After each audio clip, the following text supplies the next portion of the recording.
Bom dia, pessoal! A nossa aula de hoje vai falar sobre conjuntos e elementos com uma nova representação. Na aula passada, falamos sobre a representação algébrica e sobre a representação geométrica. Hoje nós vamos falar sobre a representação de conjuntos e elementos pelo diagrama de Venn. Professor, o que significa isso? Vamos lá. Disse para vocês na aula anterior que os elementos de um conjunto são aqueles números que fazem parte daquele determinado conjunto, correto?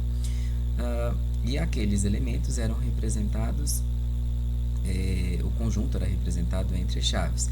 E os elementos, quando queríamos representá-los, nós tirávamos ele das chaves, correto? Da mesma forma que lá os conjuntos eram representados entre as chaves, aqui pelo diagrama de Venn, os conjuntos vão ser representados, nesses círculos, nessas circunferências que eu tenho aqui, correto? Eu tenho aqui o meu conjunto A.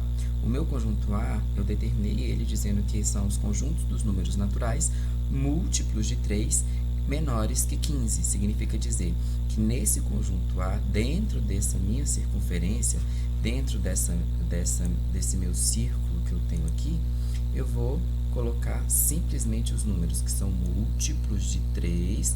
Lembra o que são múltiplos? Múltiplos são aqueles números, resultados daqueles números multiplicados pelos números do nosso sistema decimal. É isso mesmo. Por exemplo, eu quero encontrar os múltiplos de 3. Eu vou pegar o 3 e vou multiplicar ele por todos os números do meu sistema decimal. Começo pelo 0. 3 vezes 0, 0. 3 vezes 1, 3. 3 vezes 2, 6. E assim sucessivamente. Então, eu vou encontrar dentro desse meu conjunto A, eu só vou colocar os números que são múltiplos de 3 e que são menores que 15, certo? Se eles são múltiplos de 3 menores que 15, eu vou começar pelo meu menor múltiplo de 3, que seria o 0. Então, tá lá, 3 vezes 0, 0. 3 vezes 1, 3. 3 vezes 2, 6. 3 vezes 3, 9. 3 vezes 4, 12. E se eu fizesse 3 vezes 5, seria 15. Ele entraria nesse conjunto A? Não. Por quê? Porque a questão está me dizendo que eu preciso dos números, que o meu conjunto A é formado pelos números menores que 15. Se ele tivesse dito menores ou igual a 15, o meu 15 entraria no meu conjunto A. Como ele está dizendo menores que 15, eu não incluo o 15, correto? Eu vou incluir o número anterior ao 15, que seja múltiplo de 3. E o último número aqui antes do 15 é o 12, correto? Professor, por que você não colocou números negativos aqui? Porque eu estou falando de números naturais. E os números naturais são os números positivos. Então, eu represento os meus conjuntos e elementos pelo diagrama de Venn, que é exatamente esse círculozinho, essa circunferência aqui, para facilitar a minha visão, para facilitar o meu entendimento dos conjuntos. Isso vai ajudar muito vocês quando vocês forem estudar os conjuntos, né? A inclusão, a disjunção, a interseção de conjuntos.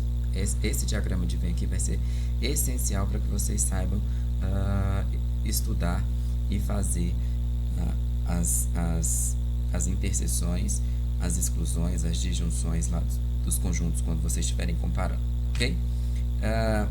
Qual é a quantidade de elementos que eu tenho no meu conjunto A? Ora, 1, 2, 3, 4, 5. Eu tenho 5 elementos no meu conjunto A, certo? Então, o que eu vou fazer aqui? Eu vou dizer que o meu conjunto A, ele está representado pelos meus elementos, certo? Quando eu represento um conjunto, eu coloco entre chaves. Vai ser quem? O 0, o 3, o 6, o 9 e o 12. Esse é o meu conjunto A, correto? Eu tenho 2, 4, 5 elementos nesse conjunto. Se eu quisesse representar elemento por elemento, seria fora das chaves. Seria 0, seria 3, seria o 6, o 9 e o 12. Beleza? Vamos passar para o próximo exemplo. conjunto B. Eu disse que o meu conjunto B são os números inteiros. E aí, ó, pessoal, quando eu falo de números inteiros, eu estou falando dos números positivos e os números negativos. Eu quero os meus números inteiros que estejam compreendidos entre menos 5 e 0. Quando eu digo compreendidos entre, eu estou dizendo que o meu menos 5 e o meu 0 não vai fazer parte do meu conjunto. Porque se eu quisesse que eles fizessem parte, eu teria que dizer números inteiros compreendidos entre menos 5 e 0, inclusive. Então, eu teria que colocar algo que me indicasse que aqueles números estariam incluídos dentro daquele conjunto. Nesse caso, ele só me diz compreendidos entre menos 5 e 0. Então, é entre um e outro. Eles, os extremos, não vão fazer parte do meu conjunto. Olha lá, o meu conjunto B, então, vai ser quem? Menos 4, menos 3, menos 2 e menos 1. Não vai incluir nem o meu 5 e nem o meu 0, correto? Quantos elementos eu tenho aqui nesse conjunto B, representado pelo diagrama de Venn? 1, 2, 3, 4. Lembrando que elemento é a quantidade de números que eu tenho dentro de um conjunto. Então, eu tenho 4, vou escrever aqui, 4 elementos no meu conjunto B, correto? E quais são esses elementos, professor? São exatamente esses números que estão aí, ó, gravados dentro da minha circunferência, ok?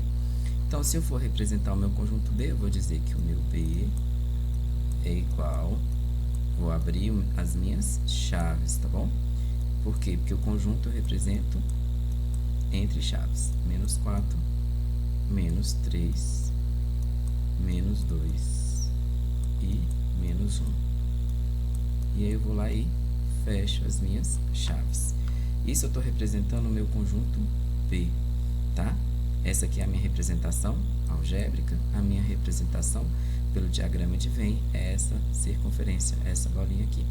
E se eu quiser representar os meus elementos, eu vou tirá-los das chaves. Então, seria menos 4, menos 3, menos 2 e menos 1. Correto? Aqui eu tenho os meus elementos do meu conjunto B, que são 4, por sinal. Ok? Espero que vocês tenham entendido. Esse diagrama de Venn vai ser melhor utilizado quando nós formos utilizar as operações com os conjuntos, tá? E vocês vão entender melhor essa representação quando a gente estiver lá fazendo essas operações aí com as interseções e com as uniões dos conjuntos, tá bom? Aguardo vocês na próxima aula. Fiquem com Deus.